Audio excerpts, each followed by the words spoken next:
Welcome to WW2 Heroic Tales, where true stories of courage, sacrifice, and extraordinary heroism come alive from the darkest days of World War II. Join us as we uncover the untold moments that shaped history. August 1944. For 4 long years, the City of Light has lived under the suffocating shadow of the swastika. Paris, the vibrant heart of European culture, is a city holding its breath. The jackboots of German soldiers echo on the cobblestones of the Champs-Élysées, a daily reminder of a national humiliation that began in the stunningly rapid blitzkrieg of 1940. Adolf Hitler's brief, triumphant tour of the conquered city that summer was a carefully orchestrated piece of propaganda, a conqueror striding through his prize. He gazed upon the Eiffel Tower, Notre Dame, and the Arc de Triomphe, not just as landmarks, but as symbols of a defeated rival culture he both admired and despised. For Hitler, Paris was more than a city. It was the ultimate trophy, a testament to his military genius and the perceived superiority of his Reich. But by 1944, the tide of war has irrevocably turned. The Allies have stormed the beaches of Normandy. Operation Cobra has shattered the German lines, and General Patton's Third Army is racing across France. The German war machine, once thought invincible, is crumbling on all fronts. In the east, the Red Army grinds relentlessly westward, consuming German divisions in a war of attrition the Reich cannot win. In the west, the liberation of France is no longer a distant hope, but an imminent reality. Within Paris itself, a tense, electric atmosphere prevails. The citizens, weary from years of occupation, rationing, and fear, can sense the approaching freedom. Whispers of Allied advances spread through the cafes and marketplaces. At the same time, the French resistance, the Forces Françaises de l'Intérieur or FFI, is no longer a scattered collection of clandestine cells. It is a formidable shadow army, preparing to rise from the darkness and reclaim its capital. The air is thick with anticipation and dread. The liberation is coming, but what price will Paris pay? In his remote headquarters, the Wolf's Lair in East Prussia, Hitler understands the strategic and symbolic significance of losing Paris. As his empire contracts, his orders become more nihilistic, more destructive. He cannot bear the thought of his greatest prize falling intact into the hands of his enemies. A dark, vengeful idea begins to form, an order that will threaten to erase 1,000 years of history in a single, apocalyptic act of defiance. Into this maelstrom of history walks General der Infanterie Dietrich von Choltitz. Born into a long line of Prussian military aristocracy, von Choltitz is the quintessential German officer. Disciplined, professional, and until now, fanatically loyal. His military career is a map of the Third Reich's conquests and brutalities. He served in Poland, the Netherlands, and at the colossal siege of Sevastopol on the Eastern Front, where his ruthless efficiency in urban warfare earned him the grim moniker, the demolisher of Sevastopol. His record is one of unwavering obedience, a man who carries out orders without question, no matter how harsh.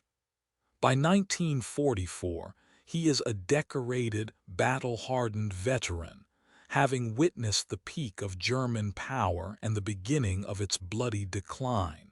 His loyalty, however, is not just to the German state, but to the Prussian military code that prizes duty above all else. This distinction will become critically important.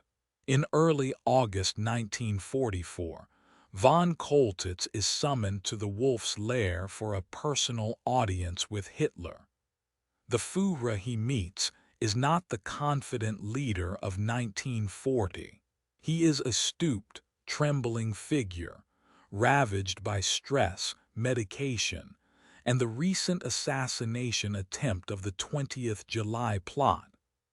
The bombing has made Hitler more paranoid, more volatile, and more distrustful of his officer corps than ever before. He looks at von Choltitz, a man whose family has a long history of military service, and sees an instrument for his will. He appoints him the new military governor of occupied Paris, the Commandant von Gross-Paris. The mission is clear. Choltitz is not being sent to govern or administer. He is being sent as an executioner. His reputation precedes him. The High Command believes that if anyone has the steel to carry out an order of total destruction, it is the man who leveled a city on the Black Sea. But they may have misjudged their man. Von Choltitz, having just come from the collapsing Western Front, has seen the reality of Germany's position. He knows the war is lost. He has witnessed the overwhelming material superiority of the Allies and the disintegration of the Wehrmacht. He carries with him not just his orders, but a profound and growing disillusionment with the leadership that has led Germany into this catastrophe. As he travels toward Paris, he is a man at a crossroads, caught between a lifetime of sworn obedience and the dawning, horrifying realization that his Führer has gone insane. On August 9, 1944, General von Choltitz arrives in Paris and establishes his headquarters in the opulent Hotel Muris on the Rue de Rivoli, a stone's throw from the Louvre and the Tuileries garden. The contrast between the luxurious surroundings and the grim reality of his mission is stark. He is now the commander of Festung Paris, or Fortress Paris, with a garrison of approximately 20,000 men. However, this number is misleading. His troops are a motley collection of rear-echelon soldiers, administrative staff, anti-aircraft crews, and a few weary combat veterans. They are poorly equipped, demoralized, and spread thin across a vast, potentially hostile metropolis of millions. His primary combat power consists of the 325th Security Division, along with a handful of tanks and artillery pieces, including some formidable 88 guns. It's enough to control a subdued city, but hardly sufficient to fight a pitched battle against both an internal uprising and an approaching Allied army. Von Choltitz immediately begins an assessment. He toured the city, not as a tourist, but as a tactician. He sees the wide boulevards, perfect for sweeping fields of fire, but also the labyrinthine medieval streets, ideal for guerrilla warfare. He understands that a full-scale battle for Paris would be a bloodbath for both sides, and would inevitably destroy the very city he is supposed to be defending, or, as his orders imply, annihilating. His initial meetings are with his staff and with the engineers of the Wehrmacht. They confirm the existence of a detailed demolition plan, conceived long before his arrival. The plan is methodical, efficient, and horrifying in its scope. It is not a plan for tactical denial, but for cultural vandalism on an unprecedented scale. Paris is to be erased. He also meets with civil figures, including the Swedish consul general Raoul Nordling. Nordling is a shrewd diplomat who has spent the war navigating the treacherous line between collaboration and humanitarianism, using his neutral status to negotiate for prisoners and save lives. In von Choltitz, Nordling sees not a stereotypical Nazi fanatic, but a professional soldier, a man of the old school who might be reasoned with. Their conversations, held in the gilded rooms of the Muris, become a quiet battle of wills, a chess match where the prize is the city itself. Nordling appeals to von Choltitz's sense of history, his legacy, and his honor, subtly planting the seeds of doubt about the sanity and legitimacy of an order that commands him to become, in his own words, the destroyer of a cultural monument. The orders from Rastenburg are not ambiguous. They arrive via secure teleprinter, reinforced by frantic telephone calls from Hitler's high command, specifically from General Alfred Jodl at OKW. The language is absolute, steeped in the Götterdämmerung mythology that Hitler has embraced as his Reich collapses. The initial directive is chilling. Paris must not fall into the enemy's hands except lying in complete rubble. This is not a suggestion. It is a Führerbefehl, a direct command from Hitler himself, which carries the weight of an unchallengeable law. To disobey is treason, an offense punishable by immediate execution, not just for the officer but potentially for his entire family under the Nazi principle of Sippenhaft, or kin liability. As the days pass and the Allied advance continues unabated, the messages become more insistent, more hysterical. Hitler's obsession with Paris's destruction grows into a mania. A follow-up order reiterates the command, stating that the city must not pass into enemy hands, except as a field of ruins. This was part of Hitler's wider Nero decree philosophy, a scorched earth policy intended to ensure that if Germany was to be destroyed, it would drag all of Europe down with it. Nothing of value, no infrastructure, no industry, no cultural treasures, was to be left for the victors. For Choltitz, these pieces of paper represent the ultimate test of his allegiance. He has spent his entire life in a system where obedience is the highest virtue. He has carried out brutal orders on the Eastern Front, participating in a war of annihilation. But this feels different. Destroying military targets in Sevastopol, a heavily fortified Soviet port, could be justified under the grim logic of war. But annihilating Paris, a city of little remaining strategic value, a jewel of Western civilization, seems to him not an act of war, but an act of pure, senseless vengeance. He confides in his chief of staff that he believes Hitler has finally lost his mind. The commands are not the calculated directives of a supreme commander, but the rants of a madman in his bunker, lashing out at a world that has defied him. He sees the military futility of the act. Destroying the bridges over the Seine would only momentarily slow the Allied advance, at the cost of iconic structures like the Pont Neuf and Pont Alexander III. Leveling Notre Dame or the Louvre would have zero impact on the war's outcome.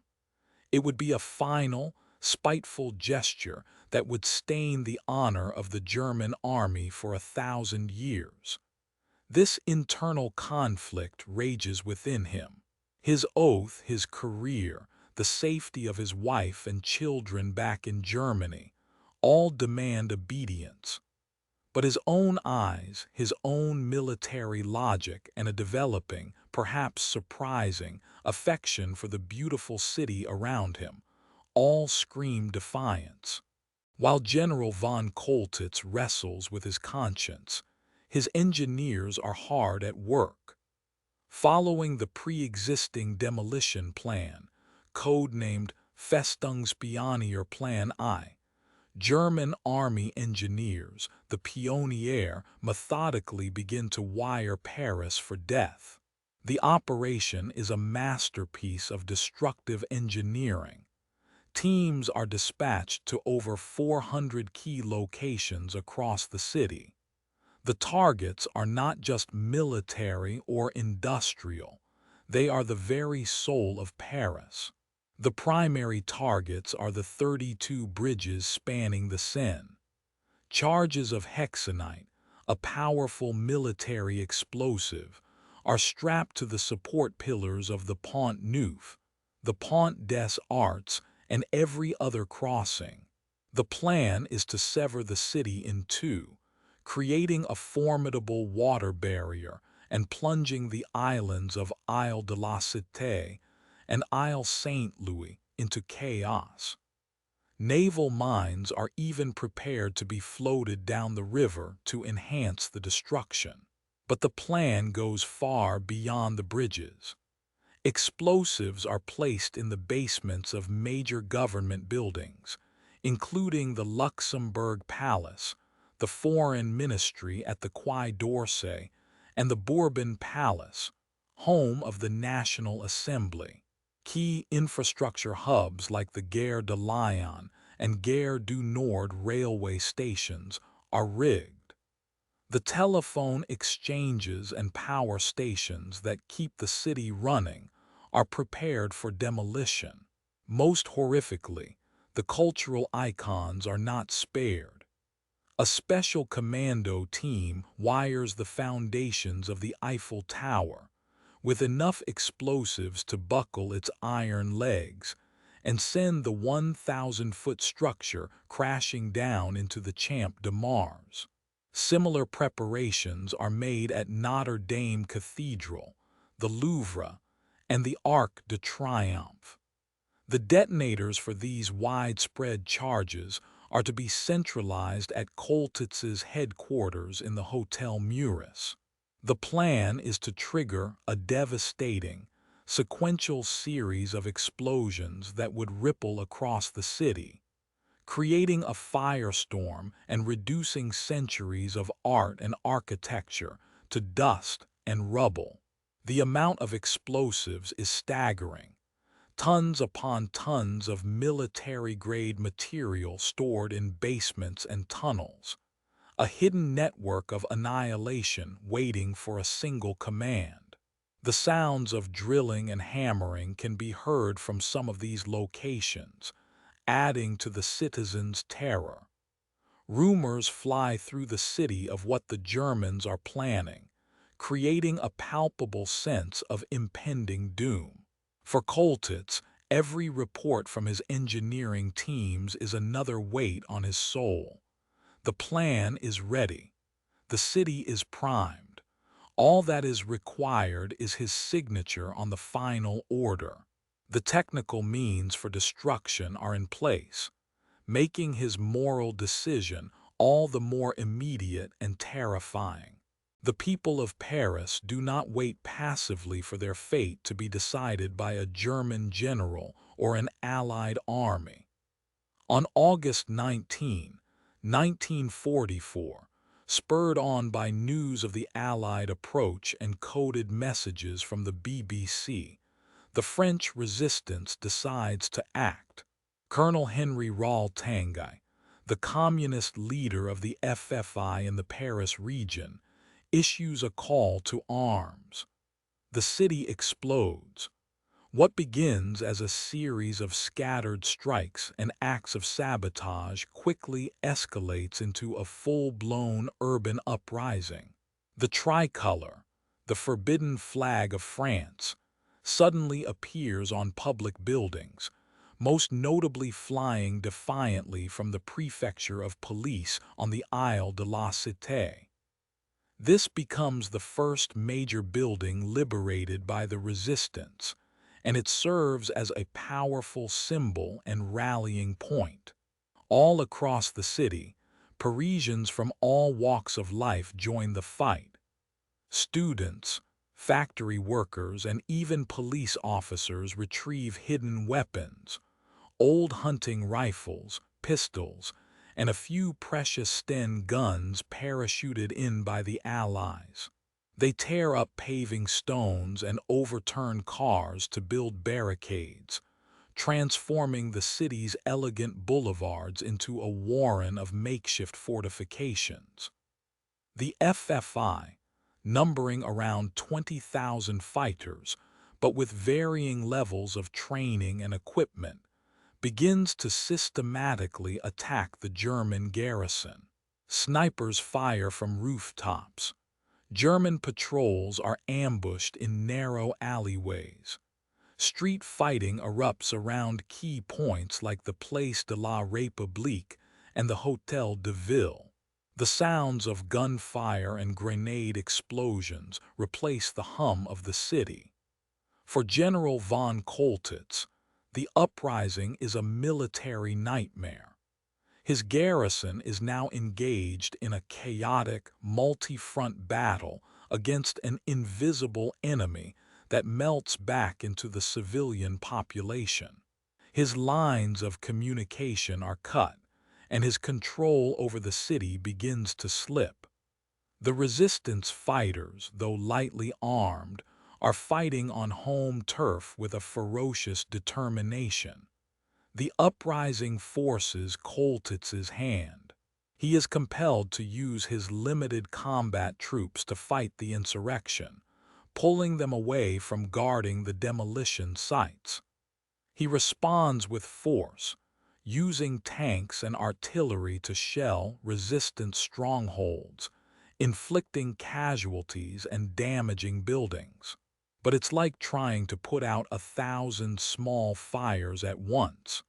The uprising also creates a new political reality. The resistance is not just fighting the Germans, it is asserting French sovereignty. They are demonstrating to the world, and especially to the Allies, that the French are liberating their own capital. This adds immense pressure on the Allied High Command, who had initially planned to bypass Paris to maintain their momentum towards Germany. Now they cannot ignore the battle raging within the city. Choltitz, caught between the approaching Allies, the rising resistance, and the mad orders from his Führer, is trapped in an impossible situation. Inside the gilded cage of the Hotel Muris, Dietrich von Choltitz is a man in turmoil. The cacophony of street fighting outside is a constant reminder of his dissolving authority. The telex machine chatters incessantly with impossible demands from Berlin. The pressure is immense, but it is in this crucible that a profound change is occurring. The general, the loyal soldier, the demolisher of Sevastopol, is beginning to think for himself, perhaps for the first time in his military career. Three key factors fuel his crisis of conscience. First, there is the sheer military absurdity of Hitler's order. As a professional soldier, he sees no strategic value in destroying Paris. It would not stop the Allies for more than a few days. It would consume resources and manpower better used for a tactical retreat. More importantly, it would be an act of barbarism that would forever tarnish the reputation of the German army an institution he was raised to revere. He sees it as a betrayal of the soldier's code, which, even in its Prussian severity, did not typically endorse pointless cultural destruction. Second, there is the influence of the city itself and the people he interacts with. Through his ongoing, tense negotiations with Consul General Raoul Nordling, he is forced to confront the human and historical cost of his orders. Nordling is relentless, appealing not to Choltitz's fear, but to his sense of history and legacy. He reportedly asks the general if he wants to be remembered as the man who destroyed Paris. He paints a vivid picture of the future, where generations would visit the ruins and curse the name von Choltitz. The general himself, during his brief time in the city, has developed a grudging respect, perhaps even an affection, for its beauty. Standing on the balcony of his hotel suite, looking out over the Tuileries garden towards the Louvre, he cannot reconcile the magnificent view with the scorched earth vision of his Fouhra. The final, and perhaps most decisive, factor is his conviction that Adolf Hitler is no longer a rational leader. The frantic, rage-filled phone calls from headquarters, the disconnect between the orders and the reality on the ground, all point to a commander who has detached from reality. Choltitz comes to believe he is serving a madman. He is being asked to commit a historic crime for a cause that is already lost, on the orders of a leader who is intent on dragging Germany into a collective suicide. The decision begins to crystallize in his mind. To obey Hitler would be to participate in his madness. To defy him would be an act of treason, but it might also be the only honorable, sane choice left. It is a lonely and terrifying calculation, with the fate of a city and his own life hanging in the balance. In the final, frantic hours of August 24th and early morning of August 25th, the telephone line between the Hotel Muris and the Wolf's Lair in East Prussia becomes a conduit for Adolf Hitler's escalating fury. The connection crackles with static, a fitting soundtrack for the disintegrating chain of command. Hitler, thousands of kilometers away, is obsessed with a single burning question. He knows Allied forces are on the outskirts of Paris, and reports from loyal SS sources within the city have told him of the uprising and the general's inaction. He gets General Jodl, his chief of operations, on the line to connect him directly with Paris. When Choltitz is reached, Hitler's voice, reportedly shrill and filled with rage, erupts from the receiver. He demands a situation report. Choltitz, choosing his words carefully, gives a clipped, professional summary of the military situation. Resistance fighters active in the city, Allied armor columns approaching from the south and west. He omits the crucial detail that the demolition charges have not been triggered. Hitler is not interested in tactical details. He cuts him off, his voice rising to a scream. He demands to know if his ultimate order has been carried out. He doesn't ask if the garrison is holding out or if they are inflicting casualties on the enemy. He asks only about the destruction. The exchange becomes immortalized in the annals of history. Hitler repeatedly, hysterically shouts down the line, "Brent Paris! Is Paris burning?" He is not asking for information. He is issuing a final, furious command disguised as a question. He wants to hear the roar of flames over the phone line. He wants confirmation that his will is being done, that the city is being immolated as a funeral pyre for his defeated ambitions. On the other end of the line, in his lavishly appointed office, General von Choltitz stands firm. Accounts of the conversation vary, but they all agree on the essence of his response. He remains calm, evasive. He might have claimed that the ongoing street fighting prevented the demolitions, or that communications were down. Whatever his exact words, his message is one of defiance through inaction. He does not lie and say the city is burning, but he does not obey the implicit command to set it alight. He absorbs the Führer's rage, a torrent of threats and accusations of betrayal, and offers only the cold, hard reality of the military situation. The call ends, leaving an echoing silence in the room. Choltitz knows what he has done. He has directly disobeyed a command from Adolf Hitler in the midst of a rage. There is no turning back.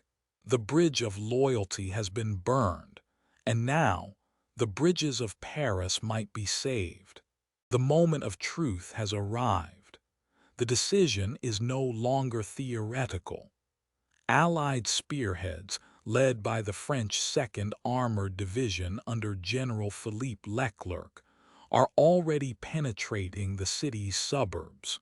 The resistance controls large swaths of the city center. The German garrison is fragmented, fighting for survival in isolated pockets. The grand plan of destruction, so meticulously prepared, now hinges on a single word from one man. Dietrich von Choltitz makes the unthinkable decision. He chooses defiance. He does not issue the command to detonate. The central plunger at his headquarters, which would have sent the electrical impulse to ignite the charges, remains untouched. He has made a conscious choice to disobey his commander-in-chief, his Führer, and to break a lifelong oath of obedience. The risks are astronomical. He is fully aware of the Sippenhaft law. His act of treason will almost certainly result in the arrest of his wife, his daughters, and his son. They would be thrown into a concentration camp, their fate uncertain. For himself, the consequences are clear. A court-martial and a firing squad, or perhaps a more ignominious end. Yet, in this ultimate moment, he chooses what he believes to be the more profound duty, a duty to history, to civilization, and perhaps to his own conscience. He later cited his reasoning with clarity. He refused to be the man who, for no strategic gain, erased one of the world's most beautiful capitals. He recognized the war was lost, and that further destruction was a criminal act of spite. He had come to the conclusion that in disobeying Hitler, he was, in a strange and paradoxical way, performing his final true duty as a German officer, saving the honor of the German army from being complicit in an act of unparalleled insanity. Instead of calling his engineers, he instructs his aides to seek out the representatives of the advancing French forces. He will not fight a pointless, destructive last stand in the streets. He will not oversee the city's demolition. He will surrender. He orders his remaining troops to cease fire and prepare to lay down their arms. The decision ripples outwards. In basements and tunnels across Paris, German engineers wait for an order that never comes. The tons of hexenite strapped to the legs of the Eiffel Tower and the pillars of the Pont Neuf remain inert. The great bell of Notre Dame remains silent, its ancient stones unthreatened. The city of Paris, which had been holding its breath for days, is allowed to exhale. On the morning of August 25, 1944, the formalities of war bring this extraordinary chapter to a close. Soldiers of the French 2nd Armored Division storm the Hotel Muris.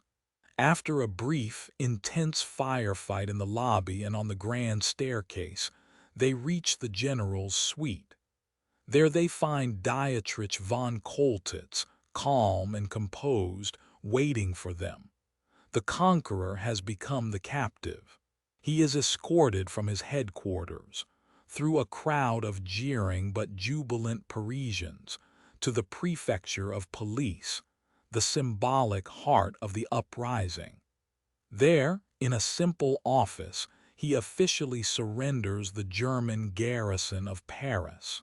In a moment rich with historical poetry, he signs the surrender document not to the Americans or the British, but to representatives of the Provisional French government and General Leclerc of the Free French forces. France is reclaiming its own capital. As news of the surrender spreads, Paris erupts in a tidal wave of joy and relief. Church bells, silent for 4 years, peal across the city. People pour into the streets, waving improvised French flags, singing La Marseillaise. They climb aboard the Allied tanks and jeeps, showering the liberators with flowers, wine, and kisses. The black, red, and white swastika flag that had flown over the city's landmarks is torn down, and the tricolor is raised once more.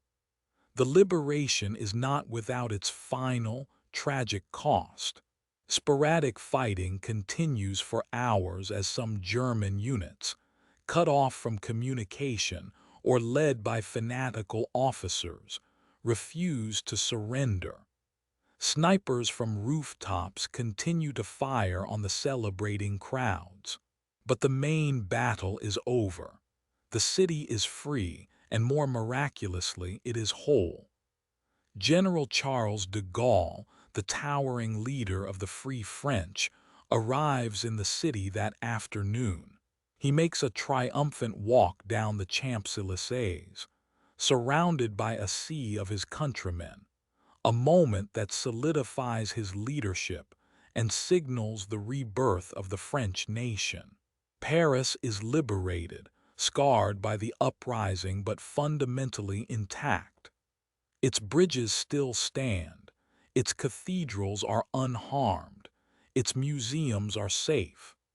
One of the greatest cultural treasures of humanity has survived the madness of a dying regime, thanks to the approach of the Allies, the courage of the resistance, and the extraordinary defiance of one German general.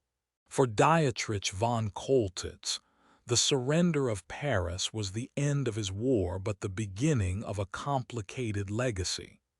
He was taken into captivity, spending time first in Trent Park, a British POW camp for high-ranking German officers, and later in American custody.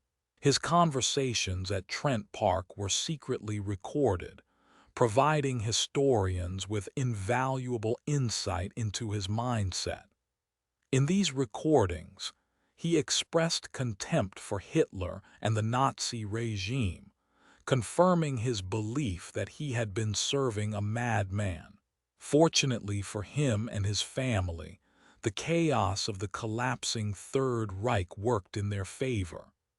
The Sippenhaft order for his family's arrest was either never issued or never carried out, and they survived the war unharmed.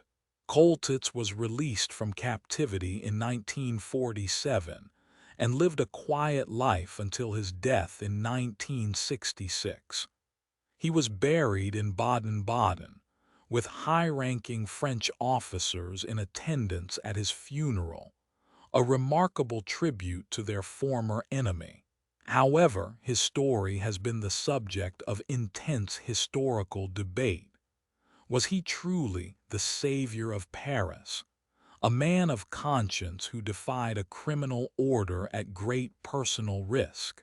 Or was he a shrewd pragmatist, a defeated general who saw the writing on the wall and chose a path that would save his own skin and secure him a more lenient post-war fate? Some historians argue that his garrison was too weak to hold off both the resistance and the Allies, and that the destruction order was impossible to carry out effectively. They point out that he had little choice but to surrender, and that his defiance was merely making a virtue of necessity. They also emphasize his brutal record prior to Paris, arguing that a man who carried out atrocities on the Eastern Front is an unlikely candidate for a sudden crisis of conscience. Others maintain that his decision was genuinely courageous. They argue that, regardless of the military situation, the easiest and safest path for him personally would have been to at least attempt to follow orders. The fact that he actively chose not to, knowing the potential consequences for his family, marks it as a true act of moral defiance. The truth likely lies somewhere in between. Von Choltitz was probably motivated by a complex mix of pragmatism, a professional soldier's disgust at a senseless order, a newfound appreciation for the city, and a genuine belief that Hitler was insane. Whatever his motives, the outcome is undeniable. The question, is Paris burning, has entered the language as a symbol of the ultimate nihilistic command, and the silence that answered it represents a rare moment in history where a single individual's decision prevented an immeasurable catastrophe. Paris stands today as a testament to that decision, a city saved from the ashes. Thank you for joining WW2 Heroic Tales. Through the stories of brave souls from World War II, we honor their memory and keep their legacy alive for history and generations to come.